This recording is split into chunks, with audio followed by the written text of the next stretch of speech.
बंद दरवाजा जिसे खोलना मना है।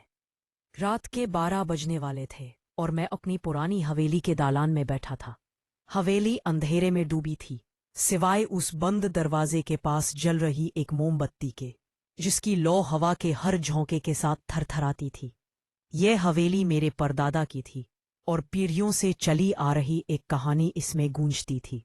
कहानी थी दूसरे दालान के कोने वाले उस दरवाजे की, जिसे खोलना सख्त मना था। बचपन में मैंने कई बार पूछा था कि दरवाजे के पीछे क्या है, लेकिन मेरे पिता हमेशा जवाब देते थे, कुछ ऐसा जिसे जागने नहीं देना चाहिए। आज हवेली में मैं अकेला था। मेरे पिता शहर गए थे। मेरी आंखें बार बार उस दरवाजे पर जा टिकती थीं, जो मजबूत लोहे की सलाखों और एक भारी जंग लगे ताले से बंद था। ताला इतना पुराना था कि उसे तोड़ने के लिए डायनामाइट की जरूरत होती। तभी मुझे एक आवाज सुनाई दी। यह एक खरोचने की आवाज थी, धीमी लेकिन लगातार, जैसे कोई नाखून पत्थर पर घिस रहा हो। आवाज दरवाजे के ठीक पीछे से आ रही थी। मेरी रूह कांप गई।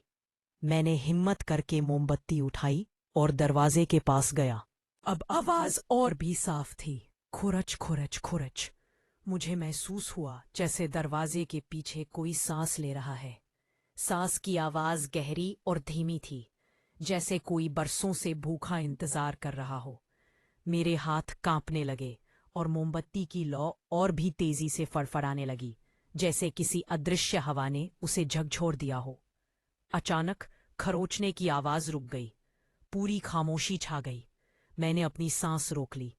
फिर उस भारी जंग लगे ताले में क्लिक की हल्की सी आवाज आई। नहीं, यह नामुमकिन है। ताला बरसों से बंद था। अगले ही पल दरवाजे की सलाखों के बीच से एक उंगली निकली। वह उंगली नहीं थी, वो एक लंबी पतली टेढ़ी मेढ़ी हड्डी थी, जो बर्फ की तरह सफेद थी। वो हवा में हिली जैसे मुझे टटोल रही हो। मेरे गले से चीख नहीं निकली। मैं पीछे हटने वाला ही था कि वह हड्डी वापस दरवाजे के अंदर चली गई, और फिर धीमे धीमे पुरानी लकड़ी के चरमराहट के साथ दरवाजा खुलने लगा। ताला खुला नहीं था, फिर भी दरवाजा खुल रहा था, जैसे अंदर से कोई अदृश्य शक्ति उसे खींच रही हो। दरवाजा बस 1 इंच ही खुला था, लेकिन उस गैप से ठंड की एक तेज लहर बाहर आई। छोटे से गैप में मुझे 2 पीली जलती हुई आंखें दिखाई दी। वे आंखें इंसान की नहीं थी,